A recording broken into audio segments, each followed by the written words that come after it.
WhatsApp guys, कैसे हैं आप सब। तो काफ़ी ज़्यादा एक चीज़ मैं दुबई में नोट कर रहा था। दुबई हो गया, शारजा हो गया, मतलब पूरे यूएई में ना कि यार यहाँ पे लोग आते हैं और आके स्टक हो जाते हैं। कोई भी एक जॉब पकड़ लेते हैं। अब कितने भी ऐसे मेरे भाई हैं जो कि वेटरी का जॉब कर रहे हैं, अच्छी अच्छी डिग्री हैं, अच्छी अच्छी उन्होंने क्वालिफ़िकेशन ली हुई है और उनके पास हुनर भी है। लेकिन क्या है कि उन्होंने एक ही जगह पे आके स्टक हो गए। वेटर की जॉब कर रहे हैं, कोई भी कर रहे हैं जॉब, तो बस वही लगी हुए हैं कि बस यार दुबई तो आ गए हैं, चलो एक रिस्क रोज़ी रोटी लगी हुई है तो लगे रहने दो। पैसे कमाने का एक ज़रिया बना है तो बना रहने दो। और जो भी पैसे कमाते हैं वो घर भेजते जाते हैं। मैं इस चीज़ के ख़िलाफ़ नहीं हूँ कि जो आप घर पैसे भेजते हैं, घर आप ज़रूर पैसे भेजें, लेकिन अभी दुबई आप आ गए ना तो अब थोड़ा सा और चीज़ को देखें, चीज़ों को देखें कि यहाँ पे किस तरीके से कैसी चीज़ चल रही है। यहाँ पे इतने ज़्यादा बिज़नेस आइडियाज़ हैं।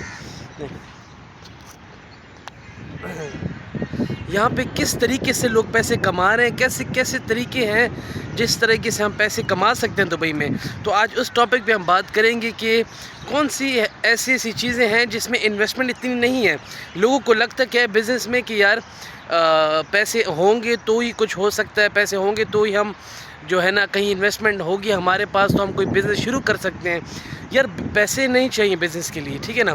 मतलब जितनी आपकी तनख्वाह आ रही है ना, अगर उसमें आप 20-30% भी आप अपने पीछे सेव कर लेते हो कि यार ये तो चलो मैं लगाऊंगा ही लगाऊंगा किसी बिज़नेस में, तो वो भी आपके लिए बहुत ज़्यादा बेनिफिशियल रहेगा। अब बिज़नेस आइडिया में बंदा कहता है कि यार अच्छा चलो बिज़नेस तो करते हैं, अब कहाँ से शुरुआत करें। सबसे पहली बात यार, एक छोटी सी मैं आपको एक एग्जांपल देता हूँ। यहाँ पे मेरा एक दोस्त है, वो जॉब ढूंढ रहा था, ठीक है। अब उसने जॉब ढूंढी, उसको जॉब नहीं मिली। तकरीबन महीना 2 महीने हो गए हैं उसको इधर ही दुबई में। तो वो मुझे ही बोल रहा है कि भाई जॉब लगवा दो। मेरे पास जितने भी रेफरेंसेस थे मैंने भी उसको किया, लेकिन हर बंदा अपनी किस्मत खुद लेकर आता तो उसकी जॉब लगी नहीं, ठीक है। उसके बाद क्या हुआ कि वो रूम में बैठा रहा तो उसने ना रिसर्च करनी शुरू कर दी कि यहाँ पे जो बेड स्पेस की कंडीशन है वो कैसी है। कि जिस तरीके से एक ही रूम में 4-5-6 लड़के रह रहे हैं, बेड लगाए हुए हैं, बंकर बेड, और यहाँ पे आके रहते, तो ये मतलब जो एक ऑनर है वो कितने कमा रहा है और कितनी एक इन्वेस्टमेंट है। उसने इस चीज़ पे रिसर्च करनी शुरू कर दी। तो उसको पता लगा कि भाई सलाउद्दीन मेट्रो स्टेशन के साथ ही एक रूम है, वो आपको मिल जाता है तकरीबन 1500-1600 का। उसने वो रूम का रेंट दे दिया महीने का 1500, ठीक है। अब 1500 दिरहम उसने उस रूम का रेंट दे दिया। अब उसने पूरी रिसर्च कर ली थी, उसके बाद की कहानी है। उसने रूम का रेंट दे दिया 1500, ठीक है। बंकर बेड उसने लिए, टोटल उसकी इन्वेस्टमेंट लगी 500, जिसमें उसने बंकर बेड और जो है ना फॉर्मेट्रेसेस वगैरह ले लिए, ठीक है। अब उसमें क्या है कि उसने अब रूम थोड़ा खुला डुला था तो 3-3 करके बेड लगाए उसने। 1 2 3 4 5 6 7 8 9 10 11 12 बेड लगाए उसने। और अब पर बंदे से वो ले रहा है तकरीबन 300 दिरहम। तो अब देखो 1500 दे रहा वो उस रूम का किराया, ठीक है। 1500 वो रूम रेंट दे रहे हैं अपना, और 12 बंदों से वो 300-300 रुपये ले रहे हैं। तो अब अगर 12 बंदों से वो 300-300 रुपये ले रहा है तो ये कितना बनता है, तकरीबन 3600 रुपये बनता है। तो वो 3600 में से अगर वो 1500 दे देता है, अपना रूम रेंट दे देता है, तो पीछे उसके पास कितना एक है, इन्वेस्टमेंट कितनी थी उसकी, इन्वेस्टमेंट किधर थी यार। उसने 1500 का पहले रूम ले लिया, जिसका 1500 वो रूम रेंट दे रहा है, और 500 को उसने इन्वेस्टमेंट की बंकर बेड की और फॉर्मेट्रेसेस की और इन चीज़ों की। अब वो बाकी पानी शानी का वो इंतज़ाम करता है, दीवा इलेक्ट्रिसिटी वगैरह तो उस 1500 के अंदर ही आ जाती है। तो उसने क्या दिमाग लगाया सिर्फ, और कुछ भी नहीं किया। उसने एक रिस्क लिया कि यार चलो मैं इतने पैसे लगा देता हूँ। अब लड़के उसके पास कहाँ से आएंगे, उसने नहीं सोचा कि यार कब तक लड़के आएंगे मेरे पास, कब तक वो बेड सारे फुल होंगे, कब होंगे नहीं होंगे। उसने बस सोचा कि यार बिस्मिल्लाह करते हैं, कारोबार में बरकत होती है इंशाल्लाह।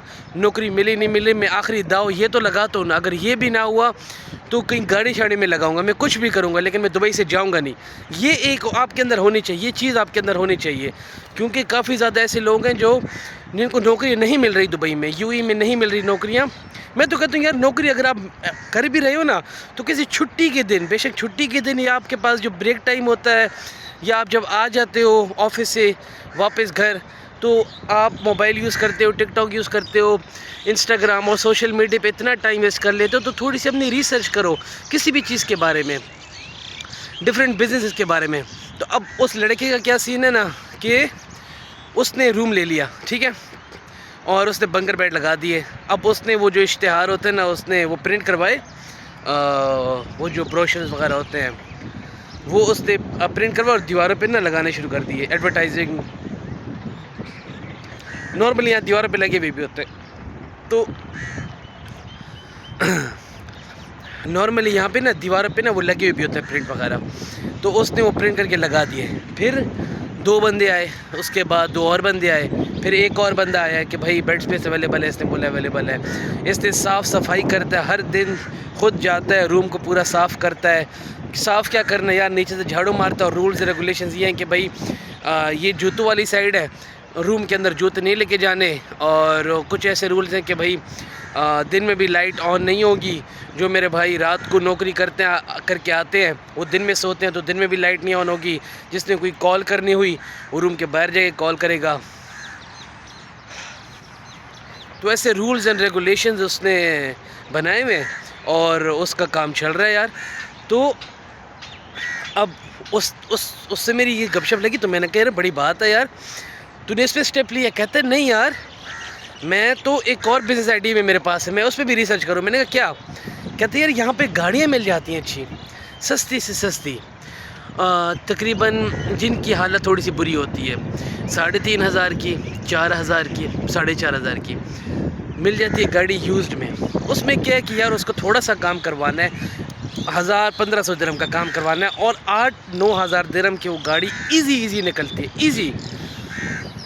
यहाँ पे लोगों को पता नहीं है चीज़ों का कि करना किस तरीके से। बस दुबई आ गए तो कहते हैं कि यार परदेश मुल्क है, तो हमें तो इतना पता नहीं है, बस नौकरी लग गई है, अल्लाह खैर सदा। भाई परदेश मुल्क है, यहाँ भी इंसान ही है ना, पहले भी इंसानों के बीच में रहते थे, अभी भी इंसानों के बीच में रह रहे हो।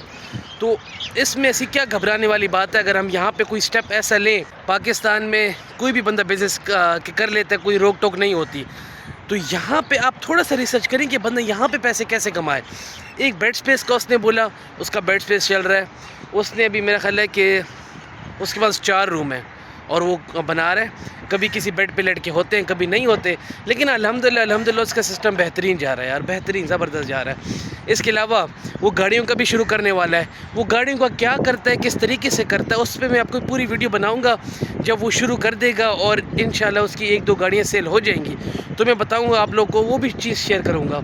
लेकिन बेसिकली यहाँ पे मैं सिर्फ ये कहता हूँ कि यार स्टक नहीं होना, किसी भी जगह पे स्टक नहीं होना, आगे बढ़ने की हमेशा कोशिश करते रहनी है। मैं यहाँ पे एक देख रहा था, यहाँ पे यार एक रेस्टोरेंट्स हैं, जिस तरीके से मियाँ जी हो गया और भी काफ़ी हो गए। वहाँ पे जो लड़के काम कर रहे हैं यार 25-25 साल के हैं, 26-26 साल के।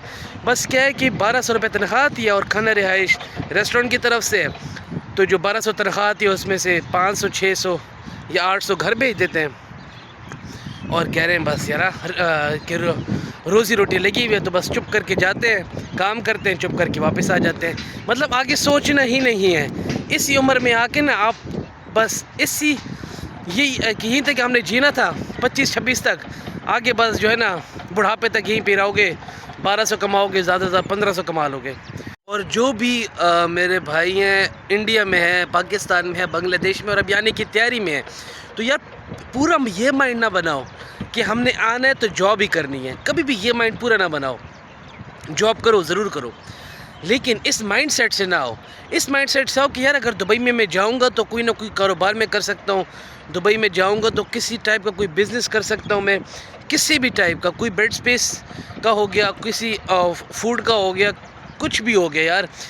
तो आज मेरे साथ फ़हील भाई भी थे, उन्होंने भी बोला था कि वो भी एक अपना पॉइंट ऑफ व्यू शेयर करेंगे इस चीज़ से, क्योंकि इनको तकरीबन 2 साल हो गए जैसे कि आप सबको पता है।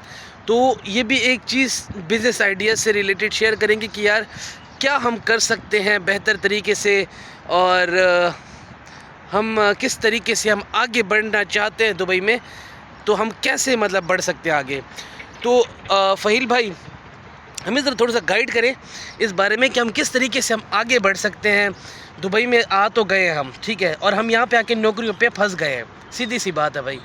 और यहाँ पे हमें पैसे कमाने का ज़रिया और समझ नहीं आ रहा कि भाई हम क्या कहते हैं, परदेश मुल्क है, परदेश मुल्क है, तो बस रोज़ी रोटी लगी है, अल्लाह खैर सदा, मतलब आगे हमने बढ़ना ही नहीं है। अभी हमारी उम्र ही क्या है, जितने भी भाई मेरे व्यूअर्स सुन रहे हैं, उम्र ही क्या है यार, 25 साल 26 साल।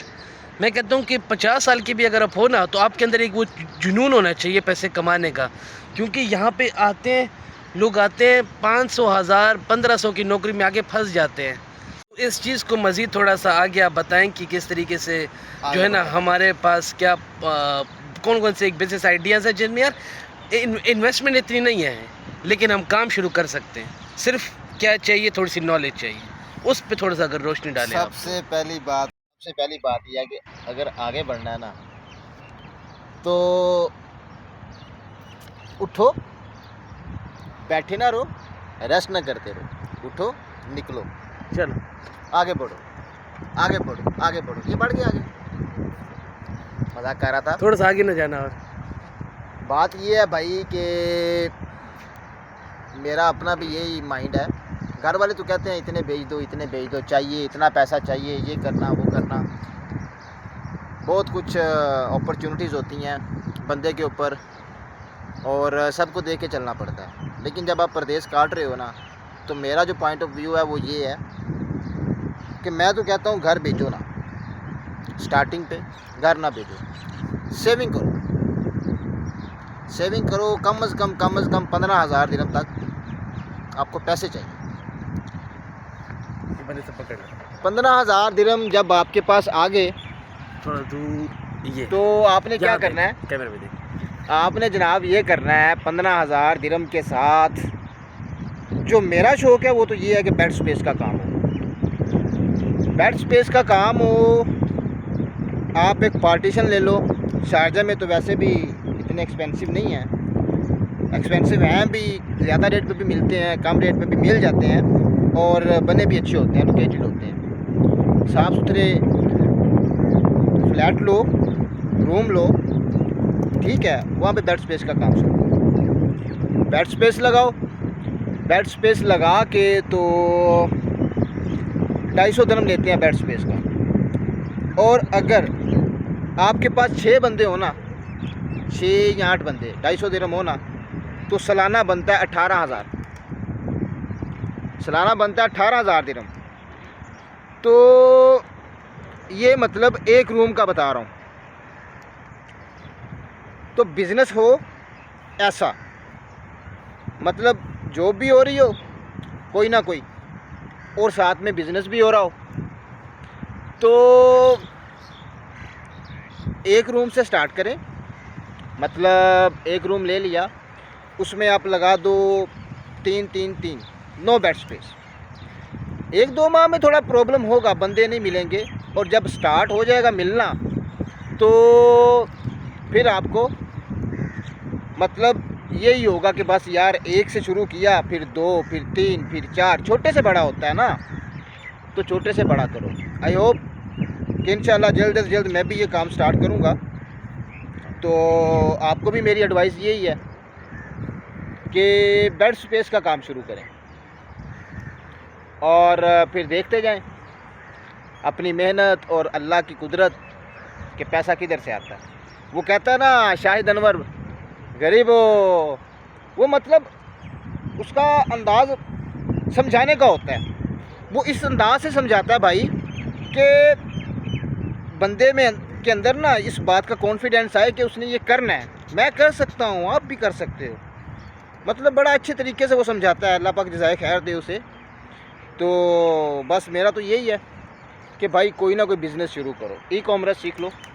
ई कॉमर्स में भी आप स्लोली आगे बढ़ेंगे, तो फिर एक वक्त आएगा कि मल्टी मिलियनर्स शायद। तो भाई ये है कि कुछ ना कुछ करो, आगे बढ़ो। बैठे रहोगे, सोचते रहोगे तो फिर बाल भी सफ़ेद, और एटलीस्ट मौत, और किया भी कुछ नहीं। तो यही एडवाइस है मेरी आपसे गाइस कि आप जो है ना मतलब फोकस करें, खुद पे फोकस करें, एक माइंड बनाएं कि ये करना है, लाजिम करें, इंशाल्लाह कामयाब होंगे। चले गए तो फिर अभी तक के लिए इतना ही। उम्मीद करता हूँ कि आप लोग को थोड़ी बहुत अंडरस्टैंडिंग हो गई होगी चीज़ों की कि किस तरीके से हमने आना है, किस तरीके से ज़्यादा सोचना है और किस तरीके से आगे बढ़ना है। तो अभी तक के लिए इतना ही। कोई भी क्वेश्चन हो किसी भी चीज़ के से रिलेटेड तो काइंडली कमेंट में मुझे बोले, मुझसे पूछिए, मैं आपको रिप्लाई करूँगा, ठीक है। पिछली वीडियोस में कुछ कमेंट्स मुझे आए थे, मैं रिप्लाई नहीं कर सका, थोड़ा सा बिज़ी था, लेकिन इंशाल्लाह अभी से मेरी पूरी कोशिश होगी कि मैं आपके हर क्वेश्चन का आंसर करूँ। Thank you so much. अल्लाह हाफिज़। अल्लाह हाफिज़। अल्लाह हाफिज़।